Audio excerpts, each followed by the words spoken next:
The Dallas Mavericks season will be determined on March 6th, and we get some injury updates that show some good news from Mavs practice on today's Locked On Mavs. I'm here because I have to be here. Dallas is going to get a seat at the table. That's it. It's me versus the machine. Don't let his whiteness take away from his quickness. You can rest later. You're young. I never recovered beer. Wait. One more thing.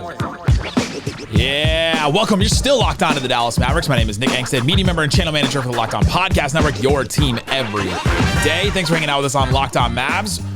Got a bunch of episodes coming at you the last couple of days, so make sure you're subscribed on podcast, YouTube, all that, and get all of them. Today's episode, though, I just came back from Dallas Mavericks practice, and we got a bunch of injury updates. And the Mavs season and the fate of their season will be determined on March 6th. And I've said this before, but the next 7 games will define the Mavericks season. Shout out if you're a real Raccoon Squad member, if you remember when I said that a couple seasons ago, and Isaac laughed at me so hard. But we learned from Jason Kidd that March 6th would be the date that Anthony Davis, Daniel Gafford, Dereck Lively will all be reevaluated on the exact same day. And to me, this date defines and will determine the fate of the Mavericks season. They have 7 games between now and then, if you're listening to this on Thursday. And the Mavericks can stay afloat, but even if they lose all those games, if you get to March 6th and you get Anthony Davis back, all of a sudden your season is completely different than what it was if Anthony Davis was going to be out the rest of the season and all that. Am I still skeptical about Anthony Davis coming back in 2 weeks? Yes, very.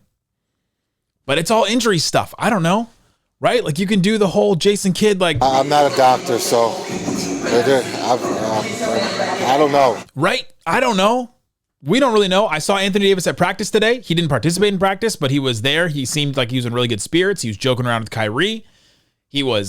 Kyrie was shooting, and he was talking to him afterwards, and they looked like they were having a good time, looked like they were in high spirits, and looked like they were enjoying themselves, And so I don't know the state of Anthony Davis, but I know in a couple weeks, on March 6th, we will learn the status at least, and maybe it's another week. Maybe they push the can down the road. And maybe we don't know. But if we learn that none of them are going to come back and they're all out the rest of the season, that's the rest of the season for the Mavericks. And then they have 19 games after that to determine, to make really tough decisions. But let's say they get to that date and Gafford and AD both come back. All right, now all of a sudden you're talking about the 2 big lineup, the Mavs that we've been talking about, that we've been excited to see and all that. And all of a sudden you can get real excited about what this Mavericks team can be. I'm skeptical about the 2 weeks. I'm skeptical about Anthony Davis coming back in those 2 weeks because from everything we've heard about the injury and from all this, it does seem like the Mavericks are just giving you, all right, here's another carrot. Here's another carrot. All right, let's get you to 2 more weeks. Can we just keep you strung along for another 2 weeks or so? Can we do that? I don't know. Maybe. But that March 6th date will determine the Dallas Mavericks season, I think, because the Anthony Davis, Dereck Lively, Daniel Gafford injuries are so important to this Mavericks team. It is the new identity of the Mavericks is going to be built around playing these 2 big lineups. Isaac and Slightly and I just did a 3-man weave episode that'll come out later today about just that and about how important that group is going to be and how important that group is for the identity of this Mavericks team. And so for them to get maybe one of them, even just one of them back, even if you just get Gafford back, it changes the outlook. Because right now you're looking at a center rotation that is really tough and is not really getting it done for you. The Mavericks have been able to get it done, but you're throwing Kessler Edwards out at center. They brought in Kyler Kelly on a 2-way, and he hasn't really proven a lot to Jason Kidd, it seems like. They just brought in Moses Brown, and he was able to sign, so he's going to be available for that Pelicans game, it seems like. He's on a 10-day, so they'll have him for a couple of games here. Dwight Powell participated in practice. He participated in the non-contact portion of practice, so he's still going to be out for the Pelicans game on Friday. But he could be trending back Sunday against the Warriors or Tuesday against the Lakers. Could be back, and that'd be big for the Mavericks too. But not as big as the AD, obviously, and Gafford and Lively. If you can get AD back in 2 weeks, if that's what it is, then that's completely different than all the talk, the doom and gloom that you guys have heard from me and others about this Mavs season. Kind of goes out the window. But I'm just not as optimistic about this injury. I think they'll reevaluate him in 2 weeks and say, all right, 2 more weeks or another week or whatever. And if it's all of a sudden 2 more weeks after that, then it's okay. It's another 7 games. Then what? You only got 10 games left in the season or something like that. That's just not a lot of time. The next 7 games for the Mavericks, talking about how they define the season. You've got New Orleans. That one is a winnable game. I'll make them winnable or difficult. I'll just put it that way. Winnable. The Warriors, the Mavs have already beaten this Warriors team with the squad that they have right now. So that can be winnable too. You've already proven that.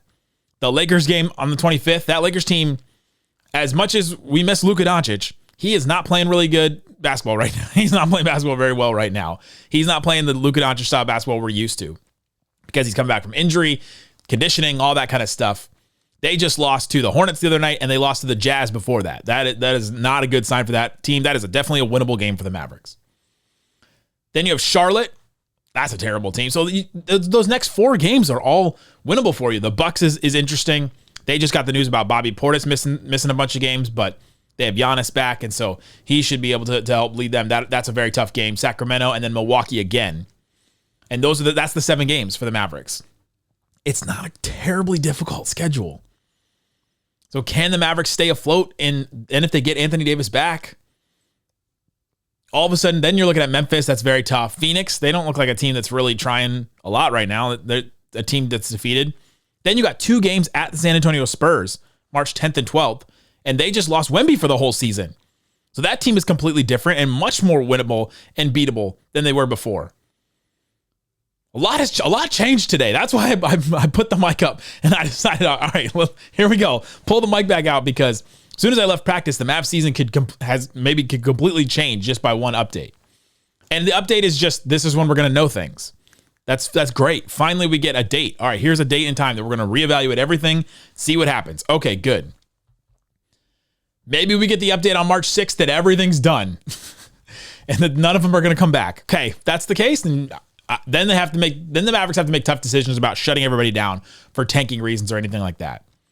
And I think that's the thing that's interesting to me about this season is that now we have 2 weeks from now we have a date that could define the state of the Mavericks season, the fate of the Mavericks season. That's fascinating to me. Couple other players that got updates on practice. We'll talk about that. What is PJ Washington's status? What about Caleb Martin? What do those guys mean for the Mavs? We'll talk about that and more coming up. One more thing. Today's episode is brought to you by FanDuel. FanDuel Sportsbook has all kinds of props and odds, things that you can use to get in on the action. That Mavs-Lakers game that we've been talking about is still on FanDuel right now, and Lakers are still a 7-point favorite, even though they've been playing really bad, and the Mavs, even with their small ball, have been playing really good. So this is the time to take advantage of that 7. Put down $5. If it's your first $5 on FanDuel, you get $150 in bonus bets right now. Again, it's FanDuel. Take advantage of that. If the Mavs even lose by 6 or 5 or 4, you still win that one. Give me 1 second. Wager. If I put down $100, I can win $94 on that for the Mavericks to win. Let's say I put down, do a little bit more than that if I'm feeling real confident. Put down $200, I can win $188 on that if I just do that bet. So go check it out, FanDuel.com. Plus you get the $150 in bonus bets. I forgot about that too. So double your money basically if you do that deal that I just did on FanDuel. Again, check it out, FanDuel.com, official betting partner of the NBA. Thanks for hanging out with me on Locked On Mavs. The one more thing. Mavs practice gave us a bunch of updates and things to look forward to. We got a bunch of episodes for you. Isaac did an interview with a writer from D Magazine, talked about Patrick Dumont's deal. He did a long sit-down interview with Patrick Dumont and was able to get the whole deal with the moving to Vegas. Are they doing that and all that? So go listen to that. I did an episode with Christian Clark that's going to drop on Saturday. We have a 3-man weave episode with me and Slightly and Isaac that will be posted in 2 parts. We did one that was just about the state of the Mavericks right now, and then we did another one that's like an hour long. It felt like a real podcast where we sat down and we all talked about the state of the Mavericks going forward, Kevin Durant, Jaylen Brown potentially, Ja Morant. We spent a lot of time just dreaming kind of, or just looking at the future, and then we did a therapy session. So if you're needing a therapy session about this trade and about all that, we did that in an hour long version of it, me and Slightly and Isaac. It was really good. So check that out later in the feed tonight. Okay.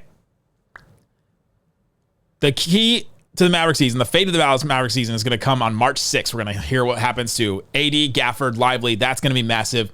The next 7 games defines what the Mavericks can do. And a really good piece of news that we got was that PJ Washington was a full participant in practice on Thursday. An amazing update. He had been out with the ankle injury. He's a massive part of this Dallas Mavericks team.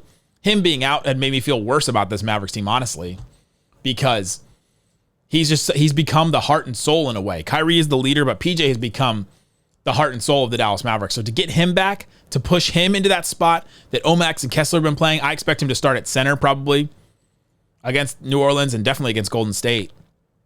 They start him there, and all of a sudden that's completely different. He's questionable for the game against the Pelicans, but I would be shocked if he didn't play. PJ Washington coming back is massive for the Mavericks. Just his rebounding ability, his ability to score in different ways, that makes you so versatile, his ability to switch on different defenders. It's everything that Kessler Edwards and Omax have been giving you in these last couple of games, but better across the board. Kyrie the other day called him a budding star, like an emerging star in the NBA.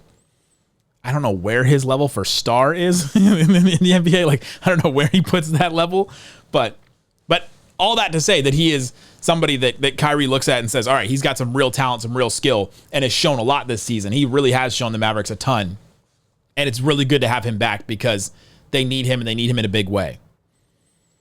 The other update that I found interesting was Caleb Martin. Caleb Martin was at practice. Oh, by the way, I saw PJ Washington at practice.